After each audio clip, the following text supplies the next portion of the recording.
The parable of the 10 minas, no? Kung titingnan natin, parehas to, no? Halos parehas doon sa parable of the talents sa Matthew 25.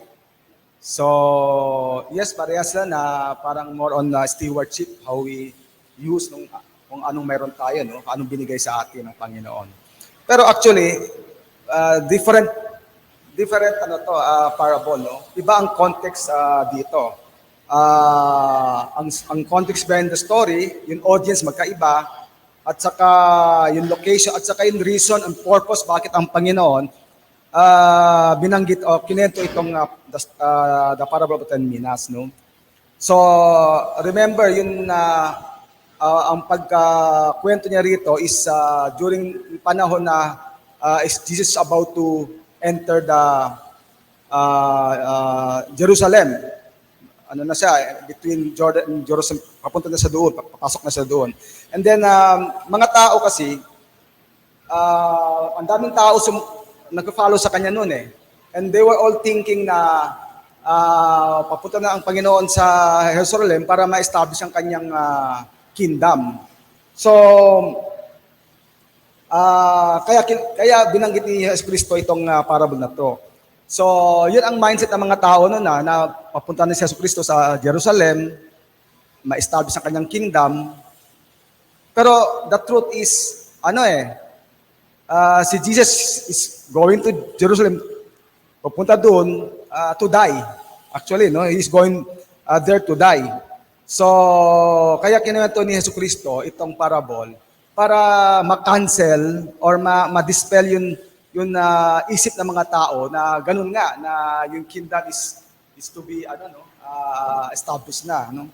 So kaya kinuwento ng Panginoon to para matanggal yung mistake yung kanyang isip na ganun nga. Kasi papunta siya sa Jerusalem para to be sacrificed, no? Mamatay sa doon. So parang it is more than yun sabi ni Brother Efren na parang it's about business, yun na parables about finances, how we take care of finances, stewardship. Yes, of course. Pero ang parable nito, ang gusto i-drive ng Panginoon is more than that eh. It's about the kingdom. No, na it's about kaya sabi doon sa una pa lang pupunta sa far places, far country para maging king siya doon eh. And ang sabi pa nga niya na madami nag-hate sa kanya. So, it's about the kingdom, no? So, kung tingnan natin dito, pupunta siya sa lugar, malayo siya, so mamatay nga siya doon. So, merong gap, merong period of time na sinasabi ng Panginoon, maghanda kayo sa pagbabalik ko. No? Na babalik bilang king na. So dito, tingnan natin yung ang mga karakter dito. Ang sabi niya, yung nobleman na alis punta sa far country. Dito, ang nobleman, sabi niya, siya mismo yon, no? Si Jesus Christ mismo yung nobleman. Yun ang noon. So that he will leave this world, sabi niya, and he will return someday, one day, and become its king. So yun ang context ng parable noon. And then, kinausap niya kanyang servants, at binigay niya ng responsibilities, binigay niya ng mga tasks, no? Yun ang mga servants na yun, nagre-represent yun, yung mga followers niya, mga disciples na tayo sa panahon na to. So, binigay tayo ng mga responsibilities, hindi lang basta, life is a blessing, may responsibility tayo sa buhay natin, no?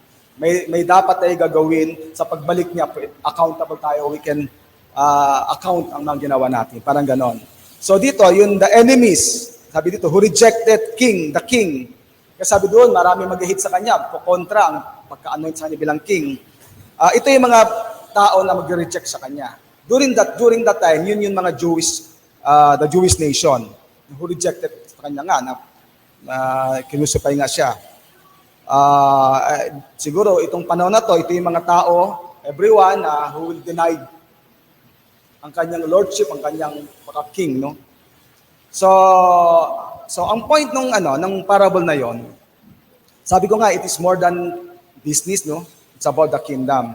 So, ang point dito, ang message dito, itong parable na to, it provides us the key to understanding na our lives in Christ should be about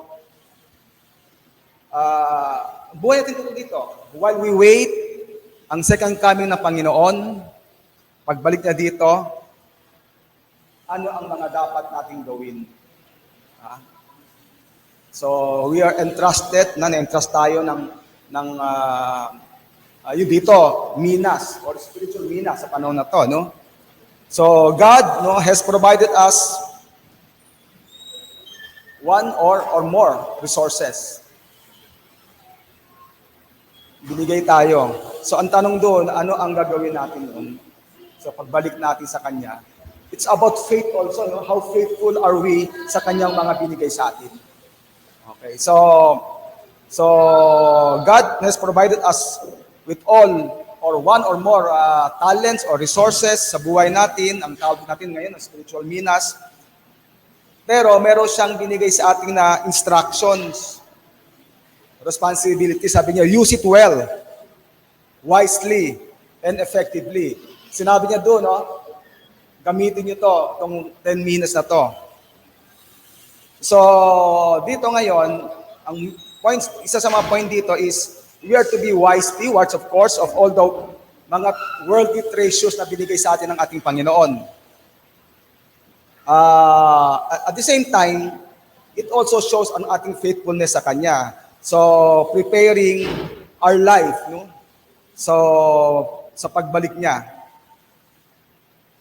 bilang hari, no? So, meron tayong mga gifts na binigay sa atin. Meron tayong mga opportunities, resources, galing, di ba? Binigay tayo. And that is also how we use it, how we utilize it to increase or to spread ang love ng ating Panginoon, ang kanyang good news, is also critical sa buhay natin kasi we will be accountable kung ano binigay sa atin pagbalik niya. So, critical sa ating salvation. Kasi dito sa ending, yung mga enemies niya, mga ayaw sa kanya, ang sabi niya rito, i-destroy niya, papatay niya, di ba? So, final yon. So, may judgment darating. So, when Jesus comes back, we will be accountable. We will account lahat. At judgment day will come. And we will be evaluated isa-isa. So anong ginawa natin sa mga binigay sa atin and how we use it, not for our own interest, hindi para sa atin sarili, para ma-expand ang ano ng Panginoon, ang kanyang kingdom. So,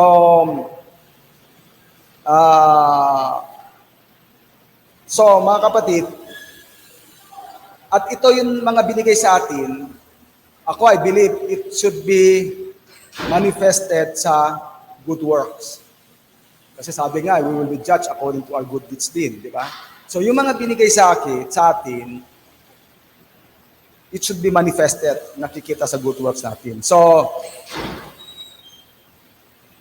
we will be rewarded kung maayos, if we are faithful sa Kanya, sa paggamit ng Kanya mga resources, God will reward us accordingly. So, pero, yun, katulad nung huling servant, natakot siya. Hindi niya ginamit yung binigay sa kanya. That is as good as parang dinideny mo ang Panginoon eh. Parang binigay ka ng instruction na gamitin mo yan. Natakot ka, tinago mo lang. That is as good parang dinideny mo kanyang lordship. Dinideny mo yung kanyang kingship. So, obedience. Walang obedience doon. So, ang sabi dito sa bandang dulo, papatayin ka ng Panginoon. Di ba? Sabi dito, He will kill and destroy you. Oo. So, may consequence, may severe consequences. So, ngayon, bago tayo siguro, if you want to share, or maybe you can answer this question. Ngayon, mga kapatid, Anong talents meron kayo? Anong resources meron kayo na naiwan sa inyong Panginoon? At ang tanong, saan nyo ngayon ginagamit to? Have you invested them well? So yun ang tanong sa atin ngayon. So, of course, sabi nga ng you have to discover yung mga talents that you have, the gifts. Not only talents, yung resources, yung opportunities na meron ka. So, anong ginawa mo? How do you invest it? So, yun ang tanong mga kapatid. So, maybe we have still the time so you can share or you may answer it, no? Sa sarili nyo. Or takot ang umiiral sa inyo, sa inyong relasyon sa Panginoon. So mga kapatid, baka mayroong ibang gusto mag-share. Brother Charlie, gusto mo mag-share? Okay.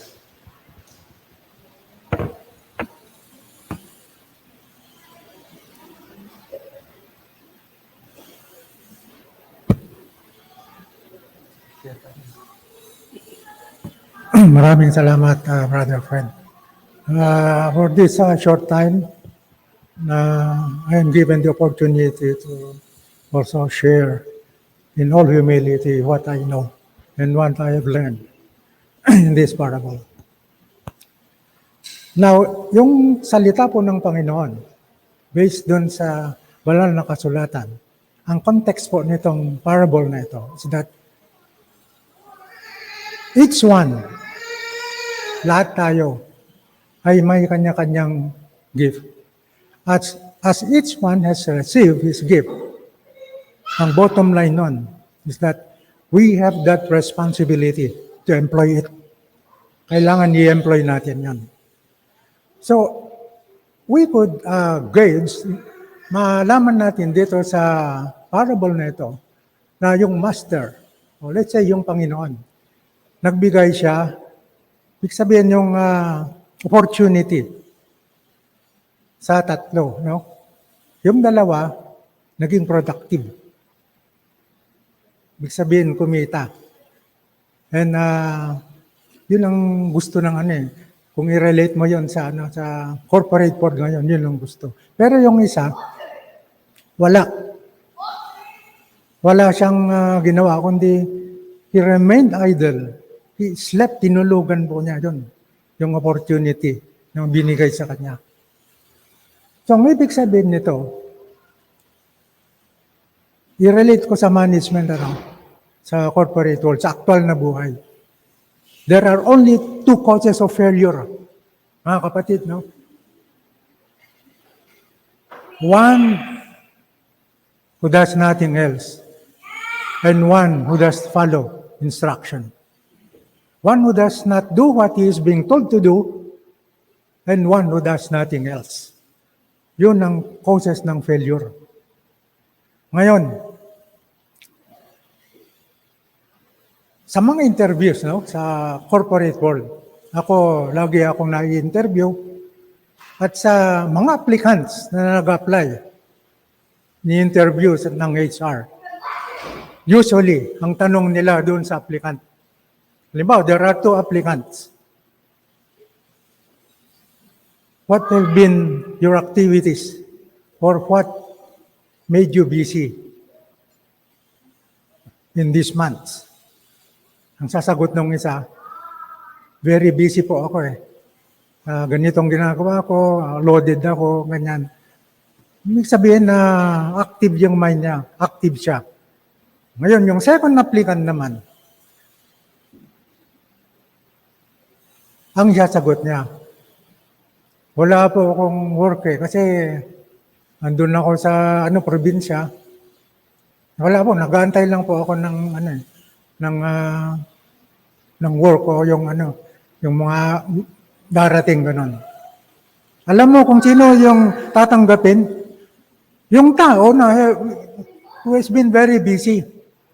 Tulad nung sinabi sa banal na kasulatan na tinanggal yung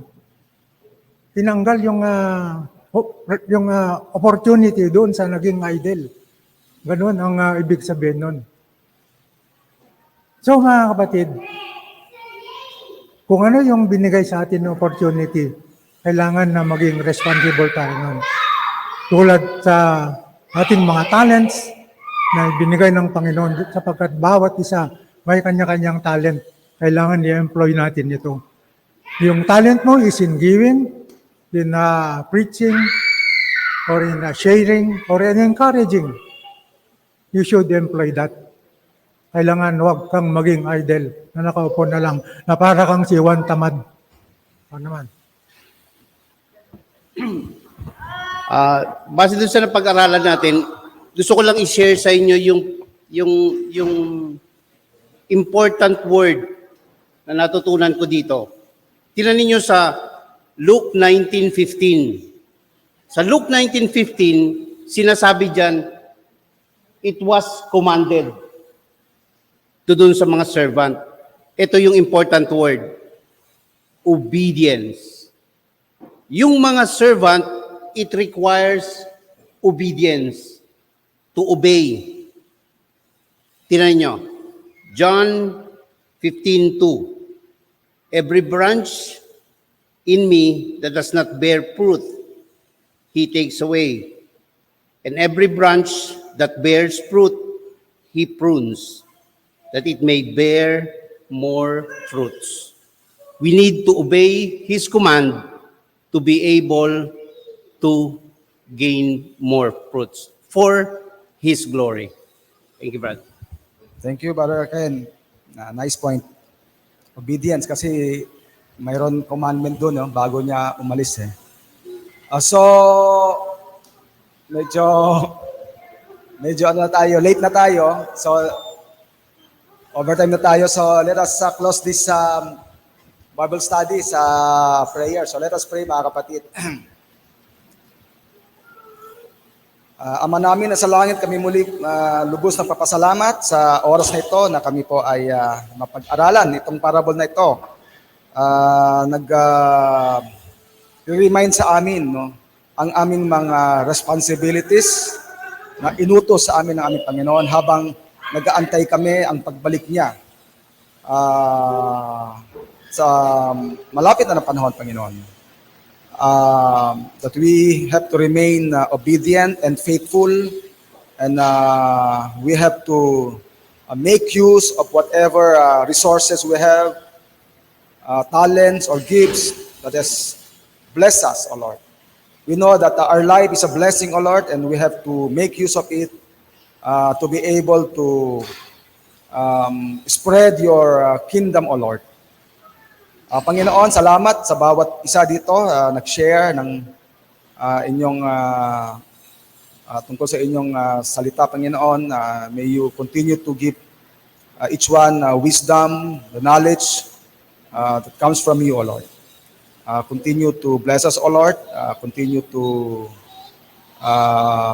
provide the resources, O Lord, that we need to be able to be a blessing to people around us. Muli, Panginoon, samahan niyo kami even as we continue ang aming fellowship, even as we continue our worship and glorifying you, O Lord. Again, O Lord, we know that we made mistakes